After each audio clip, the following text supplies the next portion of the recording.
Les presenta al conferenciante. Se trata, como digo, de José Antonio Marina, escritor, filósofo y catedrático de bachillerato. José Antonio Marina compagina la investigación filosófica con la escritura y la docencia como catedrático de filosofía en un instituto de enseñanza secundaria madrileña. En cuanto a su bibliografía y sus méritos académicos, no les voy a decir nada, lo tienen en su carpeta, su bibliografía, y ahí pueden consultarlo con más tranquilidad.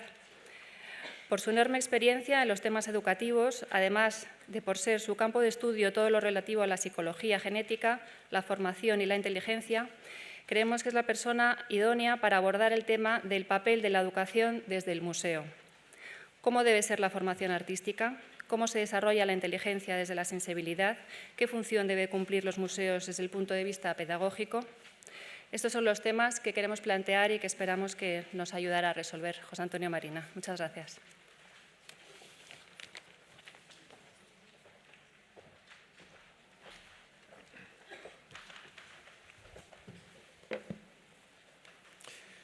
Tengo que agradecer la invitación de la estupenda Fundación de Amigos del Museo del Prado, porque es la ocasión de colaborar desde una organización en algo que tiene que ver profundamente con la educación. Tuve el honor hace 4 o 5 años de dar la conferencia inaugural del Congreso Mundial de Amigos de los Museos que hubo en Sevilla. Entonces hablé de que la historia de los museos es una fascinante parte de la historia del arte, de la historia de los grandes transmisores del arte. Alrededor del arte hay todo un complejo de 4 referencias. Hay, por una parte, el artista, hay, por otra parte, el receptor del arte, que es el contemplador, hay los promotores del arte, que han sido siempre o los mecenas o las instituciones, y hay, por último, los difusores del arte, los que se encargan de poner el arte en contacto con los consumidores, con los oyentes, con los lectores, y los museos son uno de ellos. Se han ido cambiando a lo largo de la historia, de tener una función exclusivamente patrimonial, eran las grandes colecciones que guardaban las obras, que seleccionaban hasta donde podían, que catalogaban. Luego pasaron a ser en sí una obra de arte. Yo creo, siempre que han podido elegir. Hay una obra de un gran editor italiano, Roberto Calasso, que se llama El catálogo como obra de arte. Él se refiere al catálogo de su editorial, pero en el fondo todos los museos, cuando tienen que decidir qué es lo que van a poseer, qué es lo que van a tener, qué es lo que van a exponer, están convirtiéndose ya entonces no solo en receptores de obras de arte, sino en una obra de arte en sí. Por último, se han ido convirtiendo en centros de actividades creadoras. Todos los grandes museos del mundo son en este momento muy activos, organizan muchas cosas, organizan exposiciones de alguna forma inéditas, de alguna forma presentan de una manera nueva los fondos del museo o agrupaciones, por desgracia efímeras pero maravillosas, de obras de muchos museos. Y últimamente están teniendo cada vez más un protagonismo pedagógico. Y todos los que nos dedicamos a la educación desde la trinchera debemos sentirnos muy felices por esto. Sin embargo, yo sé que todos los que estamos aquí estamos absolutamente de acuerdo en la necesidad de introducir, fomentar la educación del arte para todos nuestros niños, para todos nuestros jóvenes. Por eso esto me recuerda aquella anécdota que contaban un campesino vasco, se encuentra un amigo suyo que sale de una iglesia y le pregunta: ¿y de dónde vienes? Pues aquí, de la iglesia, de oír al cura. ¿Y de qué ha hablado? Pues ha hablado de Dios. ¿Y qué ha dicho? Pues parecía partidario. Yo estoy seguro de que todos nosotros somos partidarios de la educación artística. Y, sin embargo, este es un tema que a mí me desazona muchísimo. Por eso, el título de esta conferencia hubiera podido ser El escándalo del arte, porque como educador me produce un enorme escándalo aquello que diré con palabras de un gran humanista, persona, por lo tanto, poco sospechosa de acritud respecto de los fenómenos artísticos, que es George Steiner, cuando decía: lo malo del arte es que no hace mejores a las personas. Claro, para un educador encontrarse con una afirmación de este calado no deja de producir un gran malestar. Bueno, si no hace mejores a las personas, ¿qué las hace? Es únicamente una especie de adorno, es decir, igual que las señoritas del siglo XIX todas tenían que saber tocar el Paralisa de Beethoven, es que tener un toque de cultura que nos acerque al arte, digamos, forma parte de un discurso políticamente correcto. Es verdad lo que dice George Steiner, es verdad que lo que nos da una educación artística es solamente una especie de barniz de refinamiento. Él se refería a que los jerarcas nazis, que tenían una refinadísima sensibilidad para oír las interpretaciones de Furtwängler y de la Filarmónica de Berlín, tenían una absoluta falta de sensibilidad para escuchar los gritos y las quejas de los judíos, que eran realmente poco estéticas. Es decir, el alma bella era un alma que estaba dedicada a percibir valores estéticos y no estaba dedicada a percibir otro tipo de valores. Y esto es lo que resulta escandaloso. Alguien tan sumamente partidario de la educación estética, a la que consideraba que era la gran educación, como era Schiller, que escribió las cartas sobre la educación estética, dice algo muy parecido a lo de Steiner. Voces dignas de atención niegan los efectos educativos de la belleza. Debe darnos que pensar el que prácticamente en todas las épocas históricas en que florecen las artes y el gusto domina, hallemos una humanidad decadente, y el que no podamos aducir un solo ejemplo de un pueblo en el que coincidan en grado elevado una gran universalidad de la cultura estética con libertades políticas y virtudes cívicas, bellas costumbres con buenas costumbres, y en el que vayan unidas la elegancia y la verdad del comportamiento.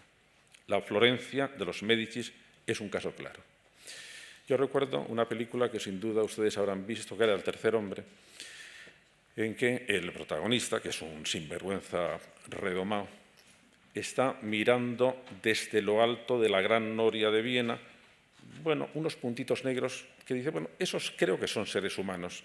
Y dice, los horrores de Florencia produjeron el arte del Renacimiento. 1000 años de democracia en Suiza han producido el reloj de Cuco. Claro, esto a mí me desconcierta mucho, porque a todos nos gustaría que fuera verdad lo que en muchas épocas históricas se ha pensado que era verdad, que había una especie de fantástica, benevolente coalición entre lo bueno y lo bello. Es decir, fue el ideal de los griegos, el kalos kai agazos, lo bueno y lo bello. Ellos pensaban que iba juntos. Se volvió a pensar en el Renacimiento. En el Renacimiento se pensó que el gran humanista era el que sabía paladear lo bello y que eso ennoblecía por completo su espíritu. Bueno, desde un punto de vista distinto, yo lo había pensado el cristianismo, sobre todo a través de su influencia platónica, cuando San Agustín dice: «Oh belleza siempre antigua y siempre nueva, cuán tarde te conocí, cuán tarde te amé», se estaba refiriendo a la belleza divina, estaba refiriéndose a la divinidad. En el siglo XX ha habido otros... Bueno, la gran Revolución Francesa pensó que la educación artística tenía que ennoblecer el alma. Los románticos también, los posrománticos también. En el siglo XX ha habido muchos artistas que lo han creído. Ayer mismo estaba viendo en París una exposición de Kandinsky. Claro, Kandinsky pensaba que, y todo el grupo del Caballo Azul, Marc, por ejemplo, pensaban que el arte era la única posibilidad que teníamos de educar la libertad. Y Beuys, ya saben ustedes que en en Alemania sigue teniendo una especie ejerciendo una especie de fascinación, pensaba que el hecho de que todos los seres humanos pudieran ser artistas por una parte, democratizaba el arte, es decir, le quitaba su aspecto elitista, pero por otra parte, era una posibilidad de progreso de la libertad, de la creatividad individual, en último término, del ser humano. Les digo esto porque creo que antes de preguntarnos cómo podemos educar artísticamente, debíamos preguntarnos por qué hemos de educarlo. ¿Por qué es importante? ¿Es importante realmente? Tal vez en mi preocupación por este asunto tendría que referirme a una anécdota de mi vida de estudiante.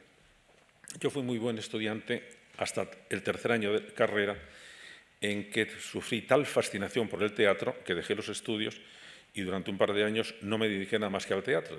Dirigí los teatros universitarios de España y tuve una idea que me pareció muy genial, que era organizar un congreso sobre teatro clásico donde participaran grupos universitarios de todo el mundo. Hice un programa muy megalómano y fui a presentárselo al que era antes, tenía un cargo peculiar del Ministerio de Educación, que era el director general de Cultura Popular, para ver si me lo financiaba. Y con una astucia absolutamente perversa, el director general me dijo: pues mira, me parece muy interesante la idea, te voy a dejar que decidas tú si lo financio o no. Debía haberme sospechado que eso tenía trampa, pero en aquel momento no lo vi. Me dijo: mira, yo tengo una partida de presupuesto bastante importante que puedo dedicarlo a financiar el congreso sobre el teatro clásico o puedo dedicarlo a lo que lo iba a dedicar, a una campaña para fomentar la limpieza bucal en los niños rurales, porque hay 2 millones de niños que no se lavan nunca los dientes.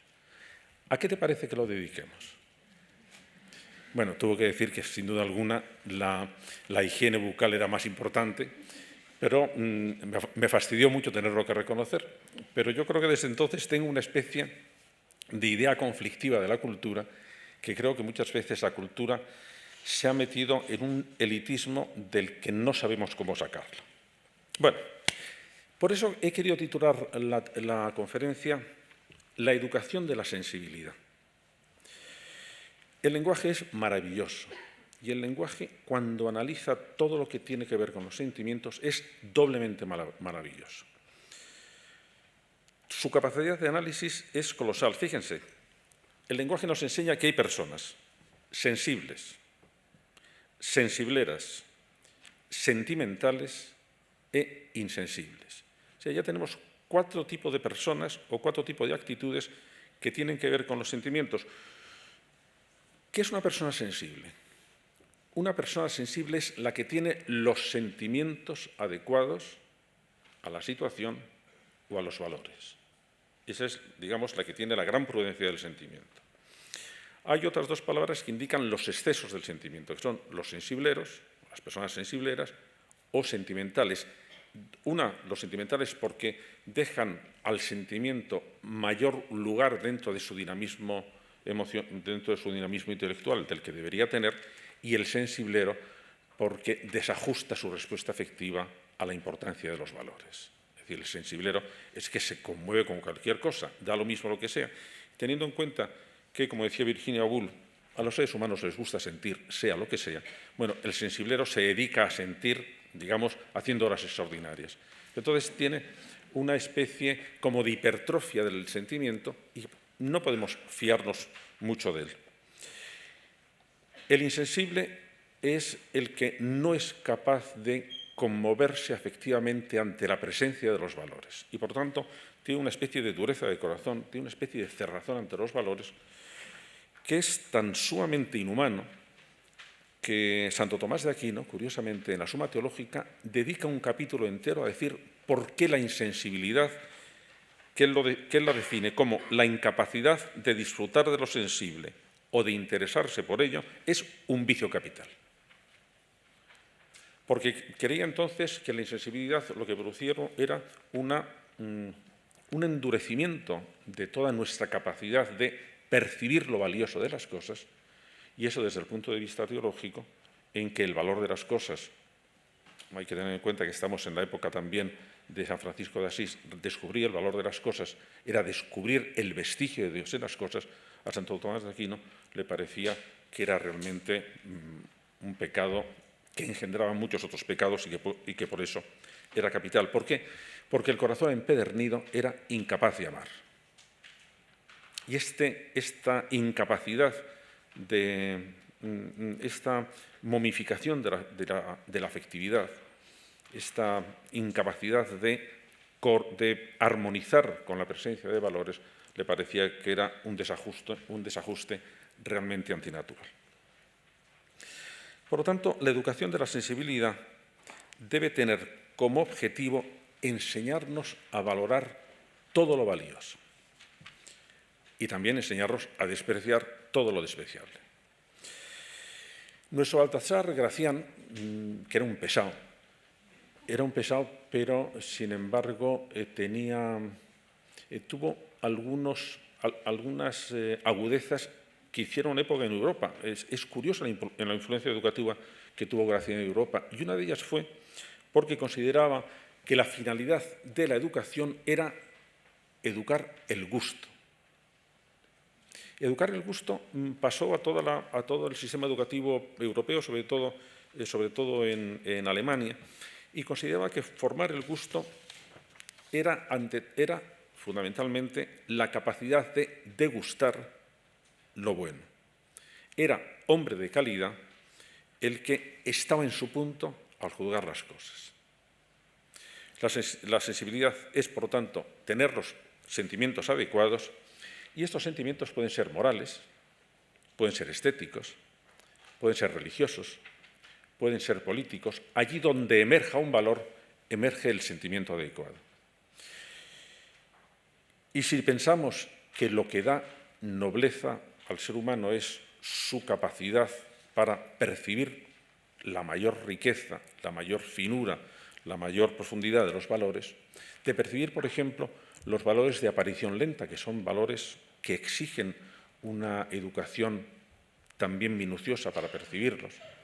Entonces, empezamos a vislumbrar cómo la educación de la sensibilidad no es que sea una educación marginal, es que a lo mejor se convierte literalmente en el centro de toda la educación. El centro de toda la educación es: voy a ver si soy capaz de percibir aquellos valores que son fundamentales para la naturaleza humana. Los valores, la sensibilidad moral está mejor estudiada. La sensibilidad moral, por ejemplo, los sentimientos, hay tres sentimientos adecuados, pero que se perciben mejor al describir lo inadecuado de sus contrarios. Por ejemplo, la inhumanidad es cuando no siento nada ante el dolor de otras personas. La ingratitud es cuando no siento lo debido ante el favor que me hace otra persona. O la indiferencia, que es cuando no me siento conmovido ante la presencia de una injusticia o de un dolor que podría haber sido evitado. Esto en el campo moral está claro que son sentimientos que no son adecuados, falta de sensibilidad. Pero hay una sensibilidad en la que se incluye la estética, que podríamos llamarle la sensibilidad cultural en un sentido amplio. El viejo Dilthey dijo una frase que es muy interesante para todos los que nos acercamos al mundo del arte, al mundo de la historia, al mundo de las creaciones de la inteligencia humana. Dijo: si queremos conocer la esencia del hombre, su naturaleza, no nos basta la introspección. En lo que tenemos que fijarnos es en las creaciones del ser humano, es decir, en la cultura. Y es cierto que el ser humano ha demostrado una especial insistencia y perseverancia en determinadas actividades que se han dado en todas las culturas y que se han dado en todos los momentos históricos. Es decir, en todas las culturas se han creado lenguajes, en todas las culturas se ha hecho arte, se ha cantado, se ha pintado, se han inventado mitologías, se han creado religiones, se han construido cosas más allá de lo necesarias, se ha explorado. Es decir, podríamos definir la inteligencia humana como aquella que exige continuamente estar inventando. Cuando aparece la especie humana en el cosmos, lo que aparece es una especie que no puede estar quieta. Es una especie que tiene continuamente que estar explorando, tanteando, creando.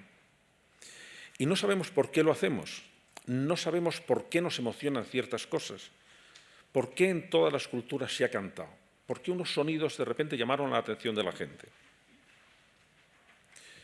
Sí es cierto que la especie humana puede caracterizarse porque hace determinadas operaciones mentales, porque somos capaces de abstraer, porque somos capaces de relacionar, porque somos capaces de argumentar. Pero por debajo de eso, la especie humana es un conjunto de deseos, conocemos todos, pero que son los que nos están impulsando una y otra vez a lo largo de la historia a insistir en determinadas experiencias. Y cada vez que aparece una de estas experiencias, por ejemplo, la experiencia pictórica, lo que aparece es como una gigantesca tradición que está incorporando a mucha gente, que reobra sobre ella misma, que se amplía, que cambia de dirección, pero es una gran corriente de experiencia. Y en esa gran corriente de experiencia, en ese gran dinamismo expansivo, se va buscando cada vez más un determinado refinamiento, una cierta excelencia. Cada una de estas experiencias busca la excelencia en lo suyo. Por eso es necesario el estudio de la historia. Es decir, cuando muchas veces por ignorancia nos instauramos en una especie de adanismo integral, estamos perdiendo absolutamente el sentido de lo que somos. ¿Cómo no va a ser necesario estudiar, por ejemplo, la experiencia religiosa? Si es que posiblemente es una de esas grandes necesidades que ha tenido el ser humano. Si me da igual cuál sea el contenido de la experiencia, lo que pasa es que el alma humana se ha ido trabajando al tiempo que estaba prolongando esa experiencia. Y esa experiencia le interesó porque en algún momento dado los primeros hombres que sintieron, y fueron muy antiguos, y fueron muy precoces, que sintieron una especie de duplicación del mundo simbólico, se sintieron sorprendidos por ello y se sintieron o aterrorizados, o admirados, o consolados por aquella especie de duplicación de la realidad entre lo visible y lo invisible. Y no podemos buscar otra solución. ¿Por qué? Porque eso forma parte de nuestra manera de integrarnos en la realidad. Poéticamente habita el hombre la tierra, dice Hölderlin en un verso maravilloso. Poéticamente habita el hombre la tierra. ¿Y eso qué quiere decir? Que no vivimos nunca en la realidad tal como es. Que necesitamos estar siempre interpretándola, que necesitamos estar transfigurándola, que necesitamos estar conociéndola también, transformándola, y que eso es lo que somos, y que si queremos conocer eso, si queremos verdaderamente darnos cuenta de cómo somos, de nuestras expectativas, tenemos que atender a esas grandes fuerzas para ver qué es lo que pusieron de manifiesto, qué es lo que nos enseñaron, cómo profundizaron en una naturaleza desconocida con la que hemos venido, como si fuera con un equipaje que no hemos abierto todavía, y que esa especial emoción que ciertas cosas nos despiertan son únicamente síntomas de lo que traemos cuando nacemos sin saber siquiera que lo traemos. Por eso a mí me gustaría considerar la pintura, y creo, a mi juicio, que sería la forma estupenda de enseñarla, como una corriente de experiencia. Es una gran necesidad del ser humano que se ha mantenido y que en su forma de irse dando, de irse realizando, de irse buscando caminos, entonces tantea muchas cosas. Hombre, no lo tantea ella, lo tantea ¿cómo? Bueno, lo tantea por medio de los pintores. Pero que podíamos ver un museo de dos maneras. Podíamos ver un museo como una especie de exposición exterior, cronológica, de los pintores, digamos, que han sido la punta de lanza de la experiencia pictórica. Pero podíamos intentar ver la experiencia pictórica desde dentro. Es decir, imagínense ustedes que cada uno de los cuadros lo interpretáramos como una ventana que nos ha abierto un pintor para que contempláramos que la corriente de la pintura que es una corriente pues muy turbulenta, pues muy movida, pues muy cambiante, y que cada uno de los cuadros es una ventanita, y que entonces al ver un cuadro lo que estábamos es no deteniéndonos en el cuadro, sino y este cuadro es una ventana a la gran experiencia pictórica, a la gran experiencia plástica que toda la humanidad ha cuidado, ha deseado, ha disfrutado, ha intentado cambiar, porque en esta experiencia histórica se buscan nuevos estilos, hay un cansancio de las formas, ya no se quiere pintar de la misma manera, unas veces es la línea la que vence, otras veces es la mancha la que vence, y otras veces es la abstracción, a veces se quiere la realidad, se quiere imitar la realidad, a veces, como decía Dalí, lo que nos importa es desdeñar la realidad. Bueno, en todo este juego es la gran historia de la experiencia de la humanidad. Y los pintores son los que nos abren la ventana para que veamos ese interesante tipo de experiencia. Lo mismo podríamos decir, por ejemplo, con la experiencia filosófica. La experiencia filosófica es una gran constante de la humanidad. Y cuando estudiamos un filósofo, pues no debemos quedarnos en el filósofo, hay que decir, pero ¿a qué nos está llevando? Nos está abriendo la ventana a esa gigantesca pasión por conocer, a esa gigantesca pasión por redefinir conceptualmente otra vez las cosas, por profundizarlas mejor, por tener otro enfoque. Esa experiencia es con la que nos identificamos. Esa es nuestra gran historia. Esa es nuestra gran historia. Y por eso, cuando estudiamos esto, de repente empiezan a diluirse las otras historias minúsculas, las historias nacionales. ¿A quién le va a importar si este pintor nació en este sitio o en otro? No nos importa eso. La gran historia de la humanidad es la gran historia de las experiencias de la humanidad. ¿Por qué fue precisamente el arte el primero que comprendió el multiculturalismo? Porque en vez de detenerse en la exterioridad de las cosas, pensó, cuando estoy viendo el arte africano, es muy diferente al mío. Es muy diferente, pero al mismo tiempo es el mismo. Al mismo tiempo me reconozco en esa experiencia. Me reconozco, sé que es diferente en la forma, pero en último término, el hombre que grabó esta máscara no es muy diferente al hombre que hizo la escultura en el Partenón de Atenas. Lo hizo a su manera, lo hizo con esa maravillosa pluralidad de estilos, pero sin embargo la gran experiencia era la misma experiencia. A mí me gustaría, por lo menos así es como intento, explicar a mis alumnos la experiencia estética. Y por eso, antes de moverme en las abstracciones, voy a ponerles un ejemplo concreto de cómo yo lo hago a gente muy joven. Me gusta empezar con esta imagen. A mí esta imagen me parece verdaderamente misteriosa. Me parece que es el origen de la pintura.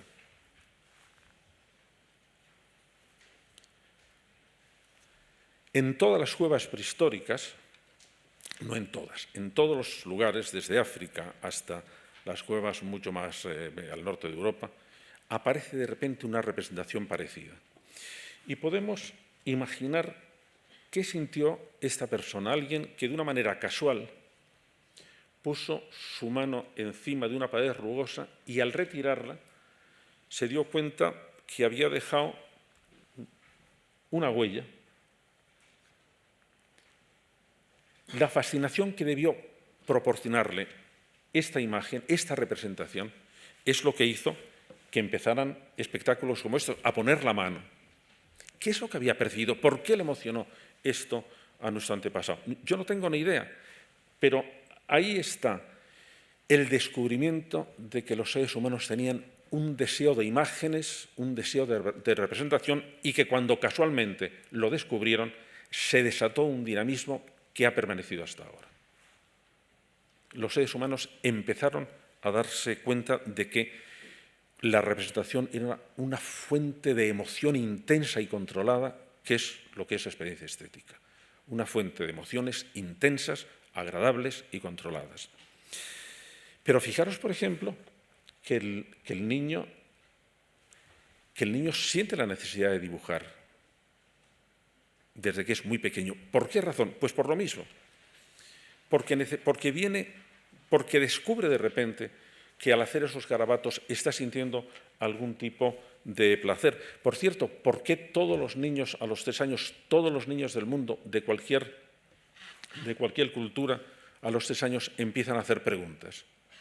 Porque tienen también el deseo de conocer cosas y para conocer cosas de repente organizan esa gigantesca, esa fantástica herramienta que es la pregunta. Todos los niños, es decir, en esos deseos, el deseo de conocer, el deseo de expresarse, el deseo de disfrutar, de representar, el deseo de disfrutar de las imágenes, eso es lo que nos hace a todos comunes, eso es lo que nos permite una comunicación realmente muy íntima, aunque seamos muy distintos.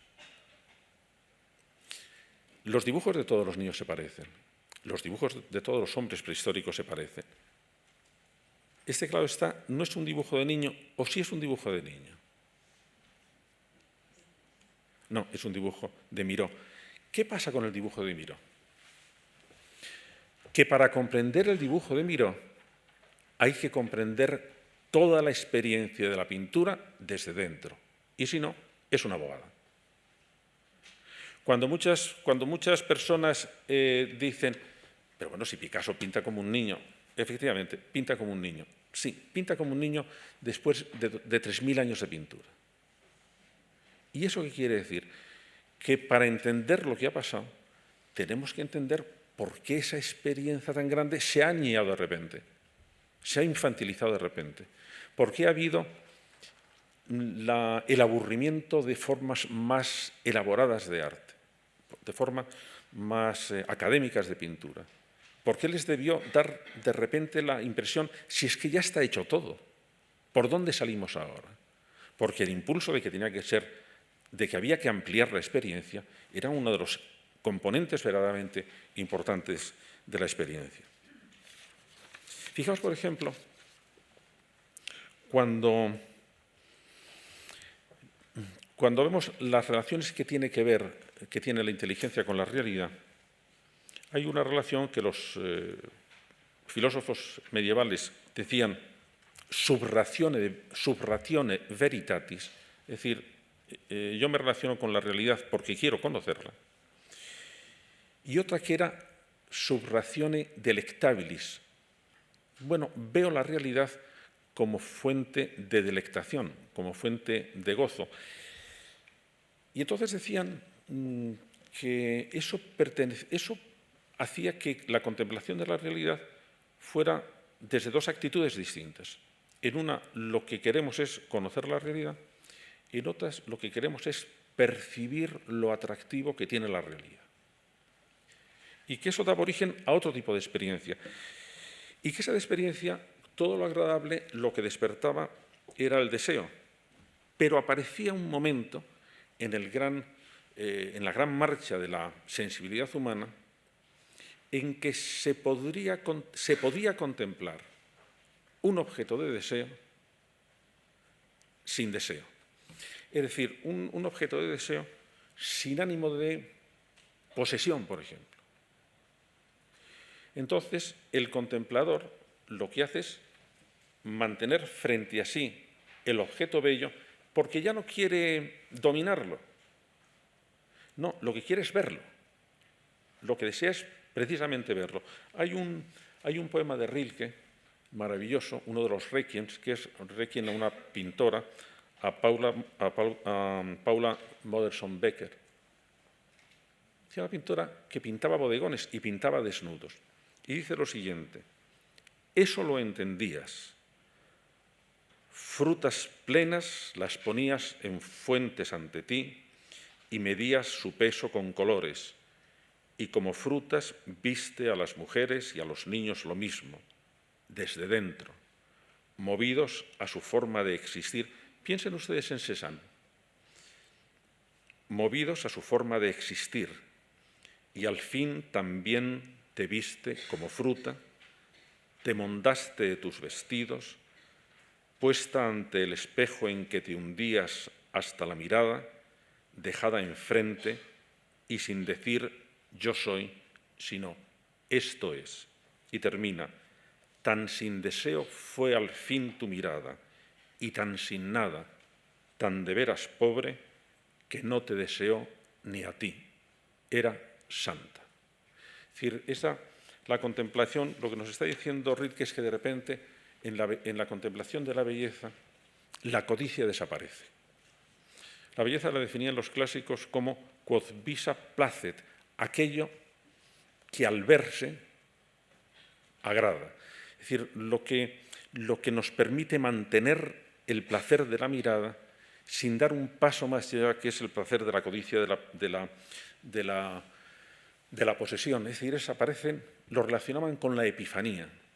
La epifanía es cuando las cosas aparecen deslumbrantes. Y una de las características en todas las descripciones de la belleza, desde los griegos hasta ahora, la belleza es el esplendor de las cosas. Pero el esplendor de las cosas no es tan fácil de ver, y ahí es donde entra la educación.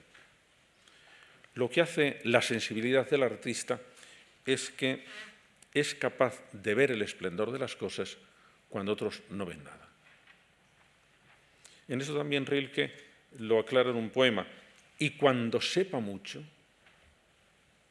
iré a mirar a los animales simplemente, para que un poco de la gracia de su marcha entre en mis coyunturas. Es decir, la mirada entonces, la mirada que es capaz de descubrir la belleza de las cosas, es una mirada sabia, no es una mirada ingenua, es una mirada sabia. Y por eso el artista es el que nos enseña a mirar, el que es capaz de descubrir la belleza y nos la cuenta. Aspira a dirigir la mirada del espectador. Y yo creo que ahí tenemos que salir un poco del arte occidental, porque el arte occidental con mucha frecuencia ha fomentado el espectador perezoso. Lo que hacía era contemplar lo que el artista miraba. Pero si vemos, por ejemplo, el arte oriental exige mucha más actividad del espectador. Lo único que hace es señala y dice, no, mira tú. Yo no va a ser mi experiencia. Es la misma diferencia que hay al leer un poema, por ejemplo, oriental, por comparación a un occidental, se da uno cuenta de que hay la misma diferencia que entre jugar al fútbol y ver un partido de fútbol. Bueno, muchas veces los partidos en los poemas occidentales estamos asistiendo al partido de fútbol poético que ha hecho, a la experiencia poética que ha sentido el poeta. En los orientales nos hace jugar a nosotros. Por ejemplo, Baso, el gran poeta inventor de los haikus del siglo XVII, en Japón, va por un sendero y descubre un seto y se acerca al seto y escribe un poema. El poema dice lo siguiente: cuando miro con cuidado, veo florecer la arazuna junto al seto. La arazuna es una hierbita, una mala hierba, como se dice, una hierba silvestre. ¿Y nada más dice eso el poema? No, nada más. Y lo importante, dice, ¿y qué es lo importante? Cuando miro con cuidado. Entonces veo florecer. Y si no miro con cuidado, pues no lo veo. Pero el poeta mira con cuidado, pero no me va a contar lo que ha visto. Lo que te dice es, mira con cuidado. Y lo que está intentando es enseñarnos a que miremos con cuidado. Otro poeta, por ejemplo, también japonés de la misma época, Hakuin. ¡Qué poema tan soso! Ayer, al amanecer, barrí el hollín del año viejo. Esta noche muelo y amaso la harina para los dulces del año nuevo. Hay un pino con sus raíces y un naranjo con sus hojas. Ahora me pondré ropas nuevas y esperaré la llegada de los invitados. ¿Ya? Ya, porque lo que nos ha dicho es: yo he hecho las cosas cotidianas, pero las he hecho de manera no cotidiana. Yo he visto las cosas cotidianas, pero no las he visto de manera cotidiana. Y en ese salto, entre lo que ve la mirada mostrenca, la que llega al mar y dice, pero cuánta agua, y aquel que le parece que el mar tiene una especial elocuencia, parece que nos está diciendo algo, bueno, eso no lo ha puesto el mar. Tampoco lo ha puesto del todo el contemplador.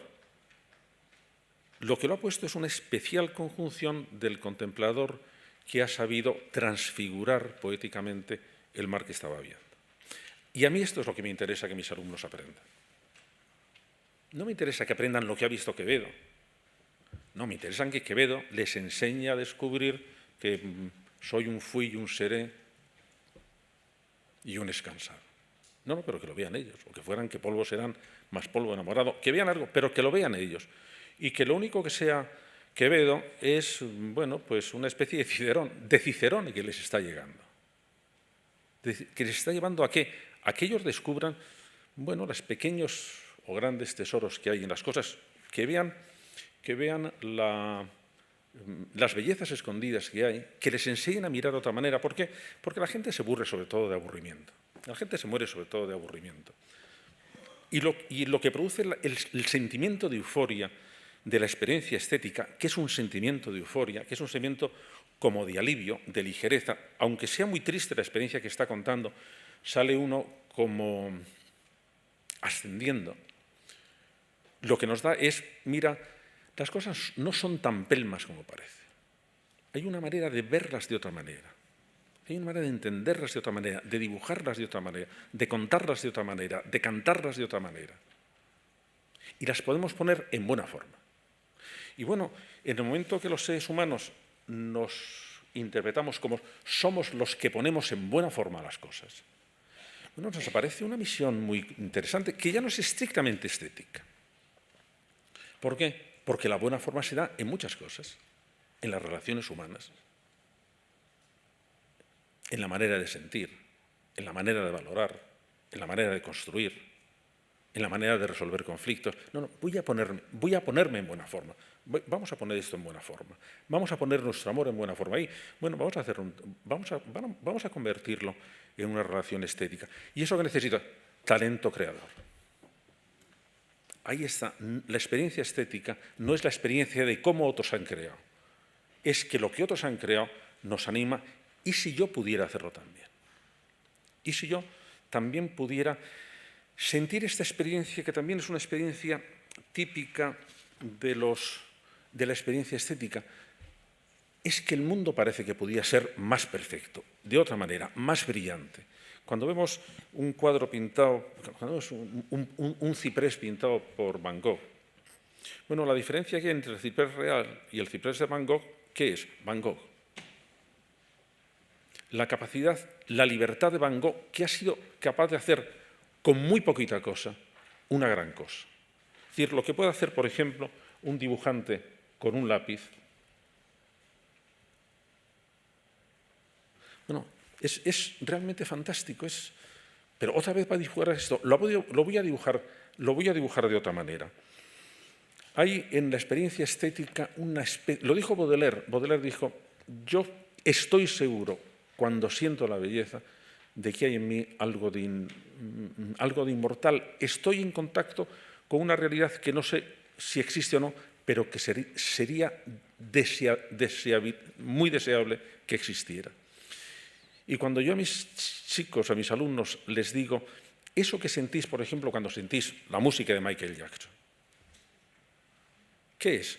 Que os sentís de alguna manera entusiasmados. Claro que os sentís entusiasmados. ¿Y eso qué es? ¿Qué significaba la palabra entusiasmo? Enceos. De repente me encuentro como si un Dios me hubiera poseído. ¿Y eso qué quiere decir? En este caso nada, pero es que de repente parece que no queremos encerrarnos en lo miserable. Y cuando sentimos la experiencia estética, lo que sentimos en el fondo es somos menos miserables de lo que creemos. Es como si estuviéramos llamados a una especie de afán transfigurador, a una especie de afán trascendente. Lo que hay es signo de lo que no veo. Eso que lo han repetido todos los grandes artistas y lo han repetido también todos los grandes religiosos, porque la experiencia estética y la experiencia religiosa en muchas cosas son muy cercanas. De repente me encuentro con que lo que veo es símbolo de lo que no veo. Y la palabra símbolo es una palabra maravillosa.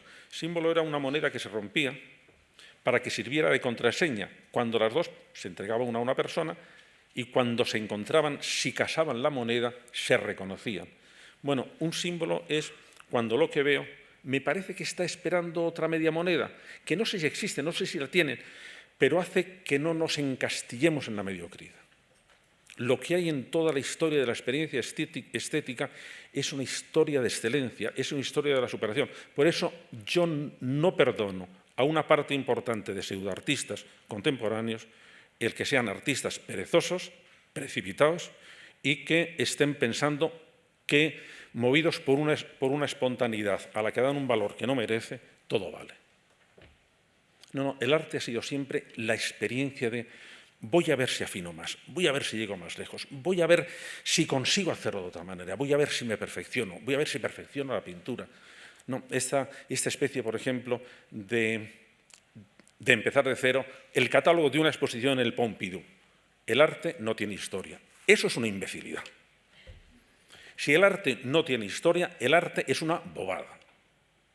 Porque lo que tiene que tener es precisamente ese trabajo sobre la propia experiencia, esa reflexión sobre la propia experiencia. David Hume decía, valorar el arte es complicado, porque hay que comparar mucho, hay que ver mucho, hay que pensar mucho, y poco a poco se va uno acomodando al lenguaje que me habla la obra. No es abro los ojos y lo veo. No, el estudio de la sensibilidad, la educación de la sensibilidad, es que yo quiero ser capaz de escuchar el lenguaje de otras cosas. Yo quiero ser capaz de comprender bien los valores.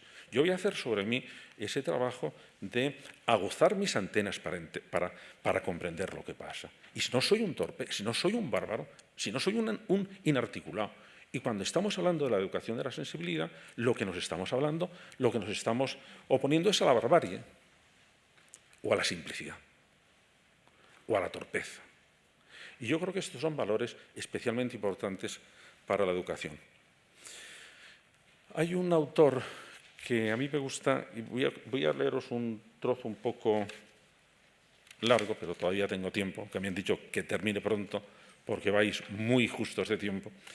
Hay un autor que os recomiendo que lo leáis porque describe la experiencia estética en este sentido, en el sentido del vislumbre, no tanto de una realidad distinta, como de un modo distinto de contemplar la realidad, que me parece de una precisión y de una expresividad fantástica. Me refiero a Sartre en las últimas páginas de La náusea. La náusea es una novela terrible, es una novela en que el protagonista, André Roquentin, llega a una especie de visión del mundo absolutamente detestable. El mundo es superfluo, el mundo es viscoso, el mundo tiene una especie de consistencia blanda de la que no nos podemos separar. Es decir, la viscosidad es eso que le pasa a la miel cuando cogemos una cucharilla, ni acaba de separarse ni acaba de gotear, es una especie de liga. Y Roquentin tiene ese sentimiento de que, bueno, su vida está metido en la realidad que, como dijo otro gran cenizo que fue Quevedo, la realidad, que es mucha y mala, pues justo eso es lo que decía Sartre, la realidad, que es mucha y mala. Además es que no voy a salir nunca de la existencia, y la existencia es una cosa fofa, la existencia es una cosa como blandengue, la existencia es como esta cerveza tibia que estoy leyendo, que estoy bebiendo en una fonda de los alrededores de París, donde las paredes tienen manchas pardas, hechas de la humedad, y donde la fondista además se acaba de enamorar de un huésped, y todo es de lo más desagradable.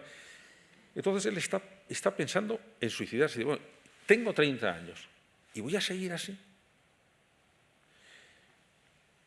Y cuando está en estas meditaciones, de repente escucha la melodía de una canción soul americana.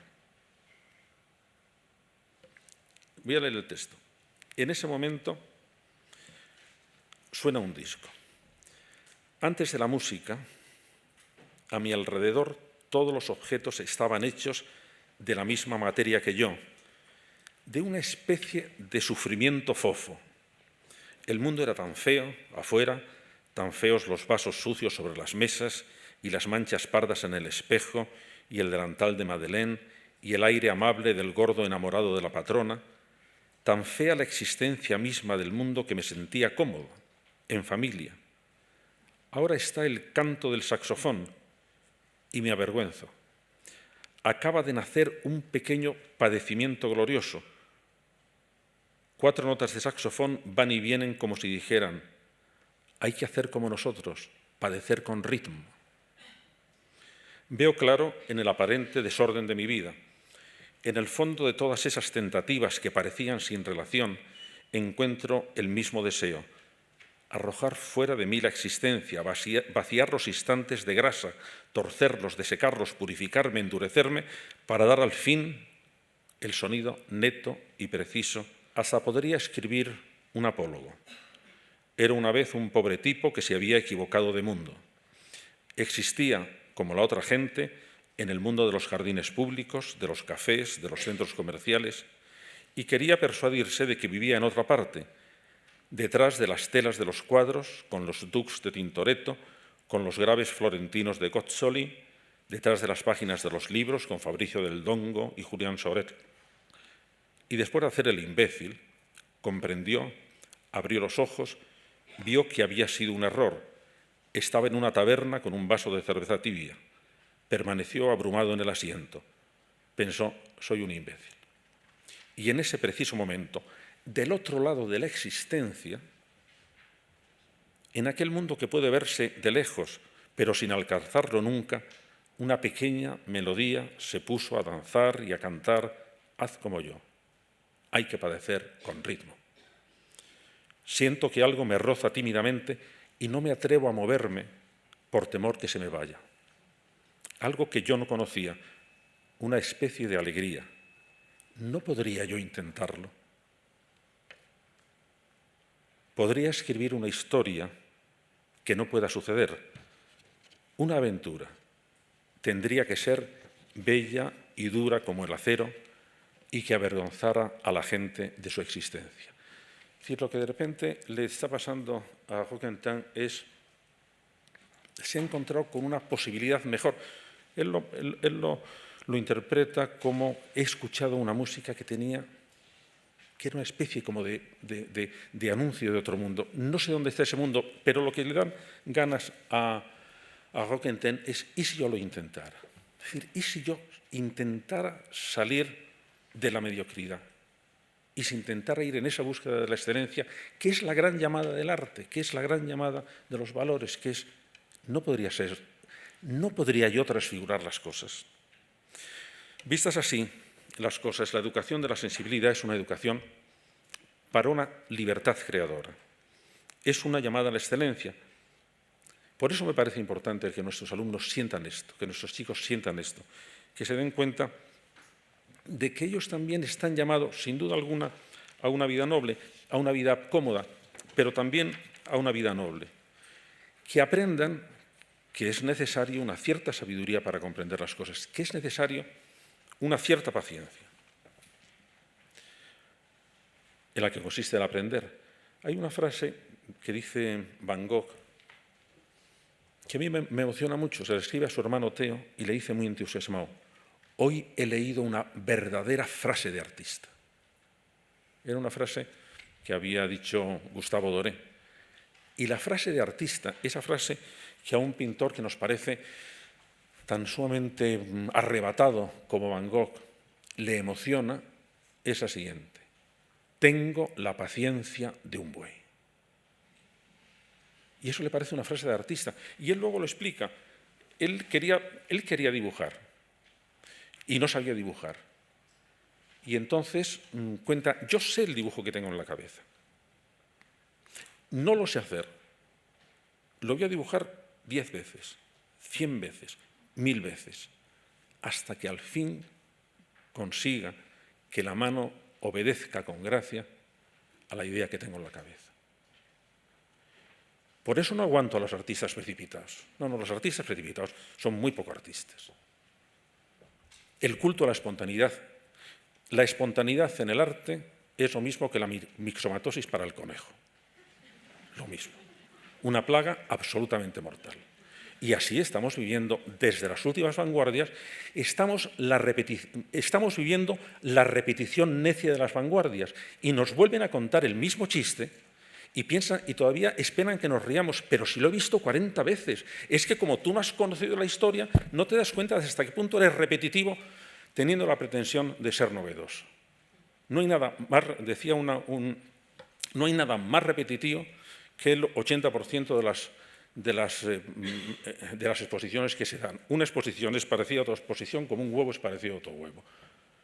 Con pretensiones de novedad, con pretensiones de ingeniosidad. Recuperar la frase de Van Gogh, la paciencia es la gran virtud del artista. ¿Por qué? Porque hay que aprender, porque hay que saber, porque los valores lentos hay que asistir a ellos con lentitud, porque si no, no van a aparecer. Si no, no van a aparecer. Me emociona, por ejemplo, y se lo doy a mis alumnos, el siguiente texto de la autobiografía de Hokusai, el pintor japonés. Desde la edad de 6 años tuve la manía de dibujar la forma de los objetos. A los 50 había realizado una infinidad de dibujos, pero todo lo que había producido antes de los 60 no vale la pena de ser tenido en cuenta. A los 73 aprendí un poco de la verdadera estructura de la naturaleza, de los animales, plantas, aves, peces e insectos. Cuando tenga 80, por consiguiente, habré hecho un mayor progreso. A los 90 penetraré en el misterio de las cosas. A los 100 habré alcanzado ciertamente una etapa maravillosa. Y cuando tenga 110, todo lo que haga, un punto o una línea, estará vivo.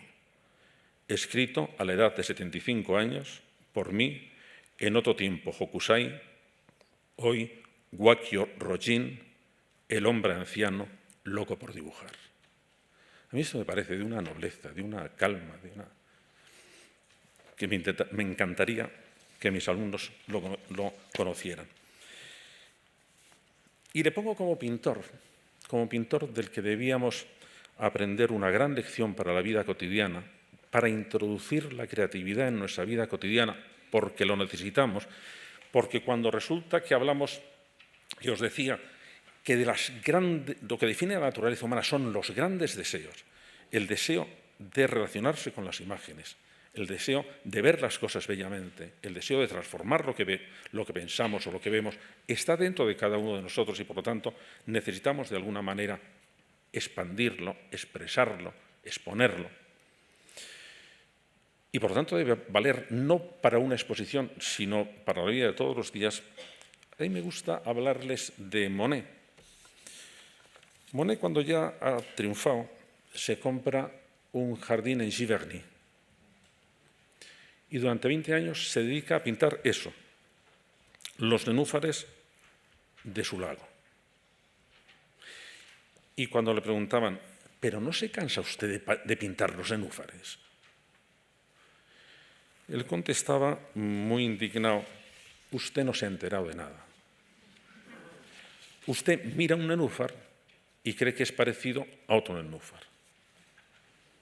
Yo busco algo que cambia continuamente y el problema que tengo es que cambia con excesiva rapidez, que es lo que la luz hace con los nenúfares de mi jardín.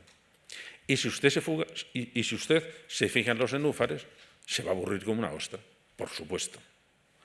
Y si usted se fija en lo que hace la luz, va a vivir en sobresalto continuo, como vivo yo, que tengo que pintar con 3 lienzos uno al lado de otro para ir saltando de un lienzo a otro cada vez que tengo para captar la luz.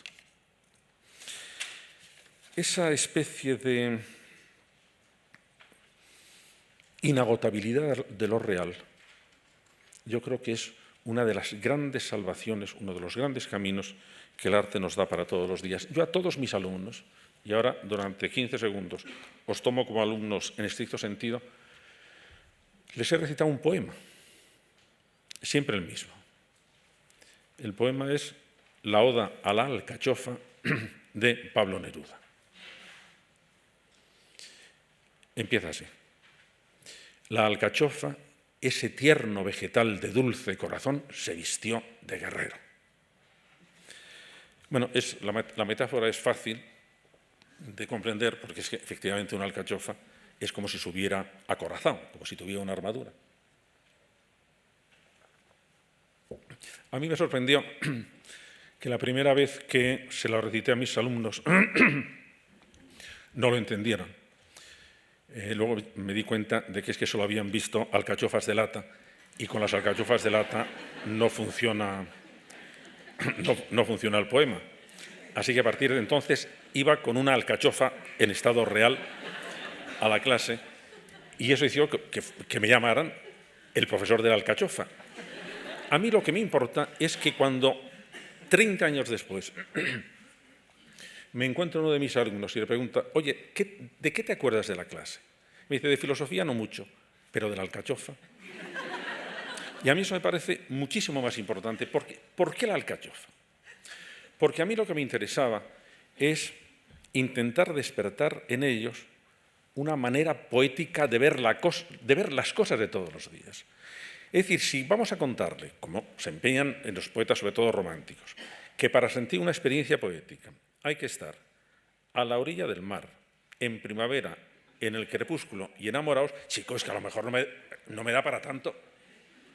Pero si lo que yo le digo es que si van a una frutería o entran en una cocina, a lo mejor pueden empezar a ver cosas maravillosas si saben verlas, como por ejemplo que este tierno vegetal de dulce corazón se vistió de guerrero. Y entonces, entonces hemos introducido una gran variación en nuestras vidas. Hemos introducido el gran proyecto de ¿y si veo las cosas en forma? ¿Y si veo las cosas en buena forma? ¿Y si me veo yo en buena forma? Y si creo que todos tenemos no solo una misión de claridad, que sin duda la tenemos, sino también una misión de embellecer la realidad, de ennoblecer la realidad, de embellecerme yo, de ennoblecerme yo, pues a lo mejor es un proyecto de convivencia absolutamente fantástico.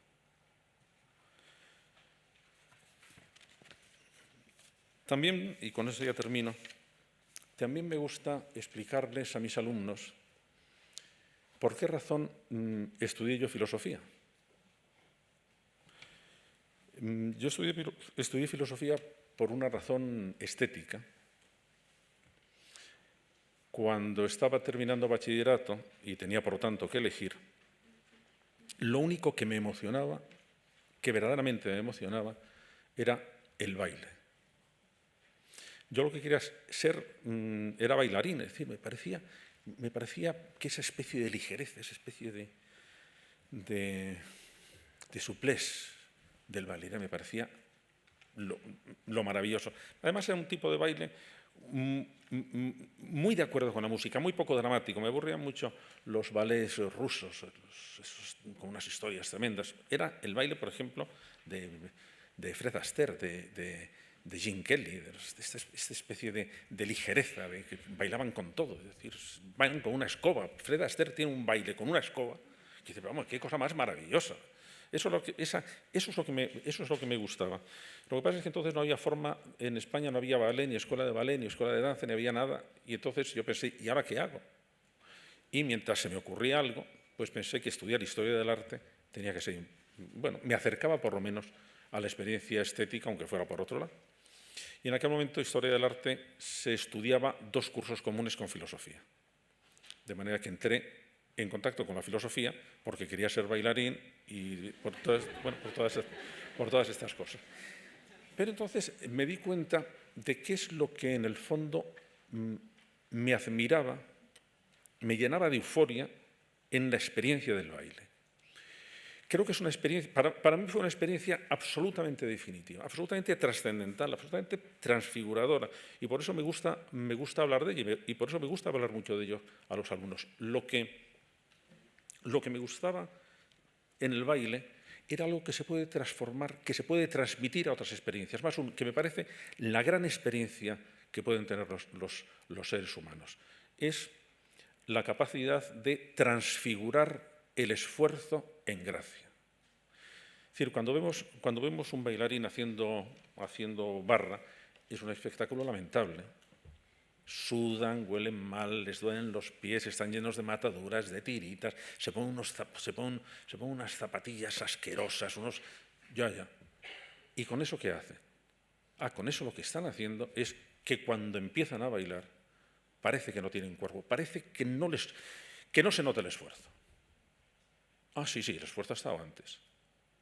Pero cuando se adquiere la agilidad, cuando se adquiere la gracia, cuando se adquiere la soltura, bueno, estamos en un mundo transfigurado. Estamos en el mundo de la gracia, en el mundo de lo que no pesa, en ese mundo donde a todos nos gustaría vivir. Eso es lo que da la experiencia estética. Naturalmente que la experiencia estética, para alcanzar lo que decían de Whistler, cuando le dijeron, pero oiga, si ha hecho usted una acuarela en un día y me ha cobrado usted no sé cuánto. Y dice, sí, mire usted, para poder hacer una acuarela en un día he tardado 40 años. Claro, esa especie de yo voy adquiriendo la soltura, yo voy adquiriendo la ligereza, yo voy adquiriendo la perspicacia, yo voy adquiriendo la capacidad de comprender. A mí eso me parece que es la gran educación de la sensibilidad. Y el esfuerzo. ¿Pero a quién le va a importar el esfuerzo cuando se adquiere la gracia? ¿A quién le va a importar? Eso es lo que a mí me gustaría, dentro de la educación de la sensibilidad, explicar bien a mis alumnos. En un momento en que les intoxicamos de comodidad, se dieran cuenta de que crear es algo maravilloso donde se alcanza una experiencia absolutamente cumbre y que, por supuesto, que necesita un cierto esfuerzo. Pero ¿a quién le va a importar el esfuerzo? ¿A quién le va a importar el esfuerzo dentro de este gran proyecto? Cuando estamos hablando de sensibilidad, sí estamos hablando de educación. Estamos hablando del centro de la educación. Estamos hablando de todo aquello que nos aparta de lo torpe, de lo bárbaro, de lo brutal, de lo necio, de lo simple y nos introduce dentro de las grandes tradiciones, de las grandes, ennoblecedoras y maravillosas experiencias humanas. Y una de ellas es, sin duda alguna, la experiencia pictórica. Y por eso, cuando yo llevo a mis alumnos, si llevara a mis alumnos a los museos, me gustaría decirles, en vez de que estuvieran pendientes de que esto lo hizo ese pintor que vivió de esta época, en esta época, decir, fijaros cómo nos introduce este pintor a algo que está resonando en el fondo de nuestro corazón, porque por el fondo de nuestro corazón pasa siempre el mismo río. Muchísimas gracias.